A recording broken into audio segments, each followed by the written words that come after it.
Check out this beautiful Lance truck camper. They're calling this one the Altimeter. It's on a Ford F350 crew cab, platinum edition. It's lifted with big tires, Icon suspension. Beautiful, beautiful truck by itself, but that Lance camper is just amazing, man. 4-season camper. Look at the front end. It's got this like really durable, like synthetic cap on the front. You can take a beating with the trees and stuff if you're going through the forest.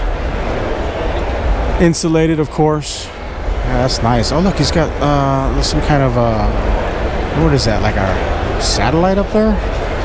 Cool. And of course, it's got all the things that campers have, all the amenities. But this thing has solar as well, so you can go off grid. That's nice. What's up, guys? I'm at SEMA. I'm at the new Overland Experience section of SEMA, which is amazing. And some of you guys have told me, hey, you know what? If I'm going to spend 40 grand on a trailer, why don't I just get a Lance camper? Well, guess what? I'm at the Lance booth at SEMA. Tell the guys who you are and what you got and why you guys are so good. All right. Yeah. Hey, what's up, everybody? First thing is, this is a truck camper. So if you have a half-ton, 3/4 ton, and 1-ton truck, I have a camper for you in various sizes and appointments. So when you look at a truck camper versus the trailers and the rooftop tents, you know, the biggest thing that jumps out is the truck camper is going to be one of the most comfortable options. Yeah. You have a 60 by 80 inch legit queen size mattress. You have the shower. You have air conditioning. You have a furnace, refrigerator. It's a house on wheels, man. All the creature comforts at home. Yeah. And then when you compare it to RVs, you have the most versatile RV platform there is.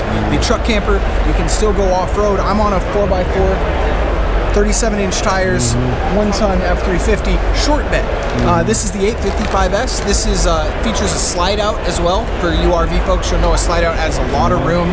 But back to the versatility, you can still tow with this rig. I towed my car here on a flatbed trailer. Oh, really? 4x4 capabilities of off-roading, overlanding. I mean, it's really unmatched when you're looking at combining those things: the towing, the off-road capabilities, and then the creature comforts at home. You got to check out a Lance truck camper.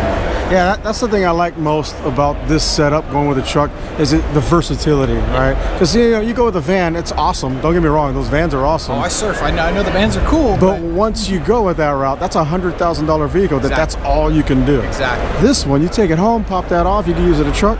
Or you want to go camping, put it back on. I mean, it makes sense. Once you get good at it, and you know, when you first get one and you're jacking it up off the ground and backing under it, you know, it's something you want to get used to. But like, I can do it in 15 minutes now. If I go camping for more than 3 days, I will jack this thing up, get it off the truck. It's all done by a remote control. We at Lance try to have everything be automatic, push button. Nice. Literally, you hold the remote control. You see these jacks. That are contacting the ground. I have them contacting the ground just for stability right now, because we have a ton of people here at the SEMA show walking in and out. But if this were camp, I could lift this right up, drive out from under, drop it down. It's still a fully functioning base camp. So if I want to go more hardcore off-roading just with the truck, go hit some trails or go hunting or run up and down and do whatever I'm going to do, I can leave the camper, you know, the family, the girlfriend, the kids, whatever it is, they can hang out if they don't want to go. It's like leaving a cabin. And then you just take the truck and go. It's one of the ultimate base camps you can have, and then you can still tow your UTV, your dirt bikes, you know, whatever you're into. What do you have to disconnect to do that? There's not a whole lot, right? I mean, what are you disconnecting? We have 4 tie-down points. So this is a supplier of ours, a manufacturer called Torque Lift. They manufacture the tie-downs as well as the upgraded receiver hitch and extension for towing. But essentially, there are 4 mounting points. Oh, I see. It goes right down there. I have a frame-mounted mounting point here, bolted straight into the frame of my truck, and then an eye hole bolted into the frame of the camper. And this is a turnbuckle that will connect the 2. There's 4 of those. It's as easy as that. This is a 4 seasons RV, first of all, so you can go into the snow. And the important thing about that is the whole belly, where all of your holding tanks are. This is a fully plumbed RV. So you have a freshwater tank, a gray water tank, and a black water tank. So obviously for your toilet, for your shower, you have all of those things self-contained and heated within the basement. So you don't have to worry about it freezing. Not at all. That's awesome. And then you dump it just like any other RV at outside of the park or a truck stop or something like that. You just hook it up and let that stuff go. Cool. So we were talking a little earlier. You said the camper itself is pretty much standard like if we look online and you see the Exactly. features, this is what you're looking at when you, when you look online. But there's a few things extra. Talk about those extra things that you got for the show here. So when I do a show vehicle, first off, I don't want to differentiate too far from what you're able to go and check out at your local dealer or on lancecamper.com. So for this rig, we wanted to trick it out a little bit more for SEMA and also use it as a platform to research and develop a couple things. So on this particular vehicle, Truma here has hooked us up with their AquaGo, which is an almost instant hot water heater. It has a small 1 gallon mixing tank, but it basically gives you on-demand hot water for your shower or for your sink whenever you need it. In addition to that, I also have a Truma Vario Heat Force Air Furnace. That's on the inside? Yeah, that's on the inside, and that's going to provide the heating element to heat the rig, you know, if you're out there winter camping or something like that. Nice. And then in addition to that, I also have a lithium-ion battery system that I developed with Battleborn, a great company. I have 400 amp hours of lithium-ion battery and a 3,500 watt inverter. Let's kind of show the guys the inside and kind of point out some of the features in there. Let's go check it out. Lock that up. I already walked through there a little bit, but now that I got you, let's go ahead and really check it out properly. First off, this first step is a little bit of a doozy. That's just because this rig is sitting on a slight lift with 37-inch tires, so this will be a little lower when you have a stock vehicle. Well, we got a good grab handle to get up here. This is nice. That's nice. The biggest thing I hear from people is once we're up here, do you really feel like you're standing in the bed of a truck right now? Which is what we're doing. We are on a 6.5 foot bed, 1 ton Ford truck. Yeah, that's the part that really blows my mind is when I get in here. When I'm in here, I don't feel like I'm in a truck. Like I can't imagine that this is a truck bed. It feels like a regular RV. Yeah. Yeah, it's got a lot of space. Yeah, I've had even people come into these and say, well, where are the wheels? So back the truck.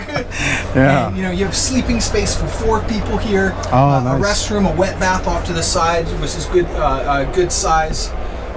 Fully self-contained. You know, these rigs are really exceptional for boondocking and off-the-grid camping. We talked a little bit about the lithium-ion battery setup, but in addition to that, this is not something you could get from the factory, but something you can do on your own after the fact, coupled with a inverter, essentially gives me full power.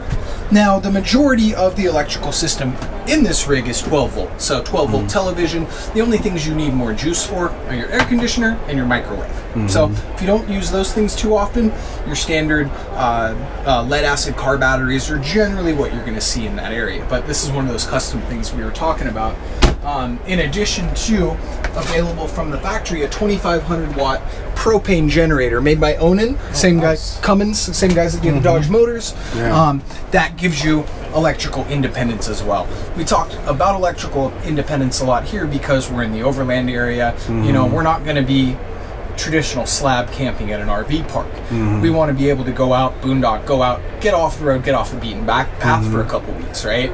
So this is really a perfect vehicle for doing that. There's a few guys on YouTube I've seen that live in these campers full time. Oh yeah, Yeah. We sponsor a number of professional bass fishermen, and they tow their boats around chasing bass throughout the country, live 9 months out of the year. I know a lot of folks that are doing it. There's a cool thing in the RV industry where a lot of people, a lot of younger folks, and then a lot of people retiring, or there's a big resurgence into doing that now. It's almost like van life, but I think this is better than van life because there's no van with this much space. You took the words right out of your mouth, right out of my mouth. You know, you mentioned earlier a little bit about the cost of one of those Mercedes spinner vans and $100,000, man. how popular they've become. And really, one of the reasons I'm here at SEMA and one of my personal missions are to educate people. You have more of the amenities in this than you would, depending on the build out of the van. More off-road capability and a whole heck of a lot more towing capacity. That's the part I like. And then you can separate it out as well, so you still have the bed of a truck, say if you need to ever haul anything else. Very cool. I agree. I'm definitely leaning more towards truck than van myself, and I'm in the market to buy some type of overland vehicle myself. Oh, very cool. Because I'm on the road a lot too, doing shows like this. So yeah. I'm seriously thinking about getting a truck camper for sure. Well, we're at Overland Expo. We're at a lot of those places, so hopefully we'll catch up somewhere else. Yeah, you know what? For sure, I'll see you at Overland Expo in Flagstaff because I'll be at that one. That's the one I attend. I will probably be attending the Colorado, the new West Coast. They got a new one as well. Yeah. Oh, cool! I didn't even know about that. Right on. I'll hit both of those, but I'll definitely do Flagstaff. When is the Colorado one? I don't remember off the top of my head. Well, we can announced. Oh, it's new. Yeah. Okay, we'll check it out online. All right, so let's end this with a website. If you guys want more information, what's your website? Yeah, so please, across everything, check us out, www.lancecamper.com, and then all of our social media at Lance Camper. I'd love to have a conversation. If you guys have any questions, I'll check out the comments on this video as well, and hopefully this has shed some light on how cool truck campers can be. Cool, there you go, guys. See what I mean? You never know what you're going to see at SEMA. And I just got educated on truck campers. Once again, I've seen these before, but it's nice to learn even more about what's available out here. Thanks a lot, man. Cool way to do it.